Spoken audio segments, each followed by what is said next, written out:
Hey y'all, what's up? It's Friday, so I'm gonna keep it black, but I'm gonna keep it brief. I'm inside today because it's cold, and not just regular cold, Detroit cold. You see, Prime Video's Culture Rated put me onto Regeneration, black cinema from 1898 to 1971. It's an exhibit on display at the Detroit Institute of Arts, and it's been getting a lot of rave reviews. So before the end of Black History Month, I had to come see it for myself, and I promise you, it don't disappoint. It's named for the 1923 film Regeneration, A Romance of the South Seas. But like many elements of Black history, we only know that film exists because of fragments and still images. So in such a personal, close to home, and intentional effort, Black woman cinema historian Rhea L. Combs dug deep to unearth as many lost race films as she could to restore and regenerate them for our education and empowerment. The exhibit tells a story of how Black creators, actors, writers, and producers had been building worlds outside of mainstream media culture since the advent of the motion picture. And throughout the exhibit, you see several movie posters that proudly display the words all-colored cast underneath the title. And that was a very big deal because as we know from the mainstream stuff, Black figures in early 19th century motion pictures were largely relegated to peripheral characters with no depth and no story. You know, either flipping pancakes in somebody's kitchen or cleaning up after somebody's social hour. But here we find an entire class of individuals who were developing independent films where Black was the main character, period.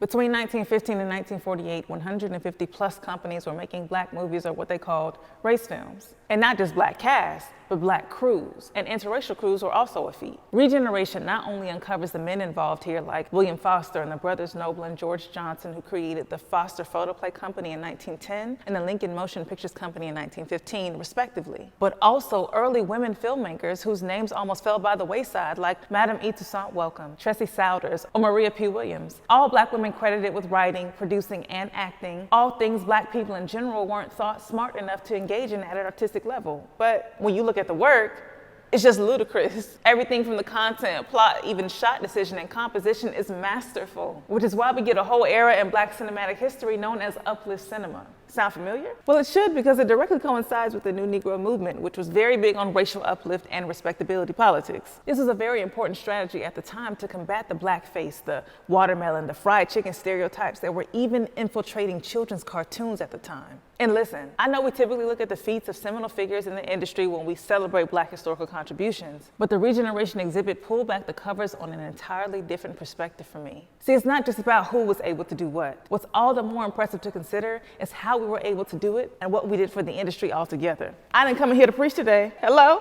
But race films, these are the films that changed the appetite for the American people in terms of why they went to the movies in the first place. We practically invented social commentary, satire, the way we address social ailments, the way we critique popular culture. We created our own outlets like All American News, a media platform that did things like highlight the experience of Black soldiers during World War II, soldiers nobody thought fit enough to fight, much less detail their experiences, thus making us the first to appeal to subculture and marketing to target audiences. We bridge media broadcast to movements, cultural nationalism, self-definition, and self-reliance. You know, one of my favorite parts of the exhibit was from a clip from a Blaxploitation film called Black Chariot, produced in 1971, in which a woman says, "Soon the people will see that Black is beautiful, that Black is sensitive, aware, intelligent, that Black is powerful," which is right on brand with Culture Rated, where Black is everything. The more pieces of us that are uncovered, the more proud I am to be Black, over and over again. Which is why you can't tell me that 28 to 29 days is enough. Which is why you can't tell me that I learned everything I need to know by the time I left elementary school, because Black is expansive.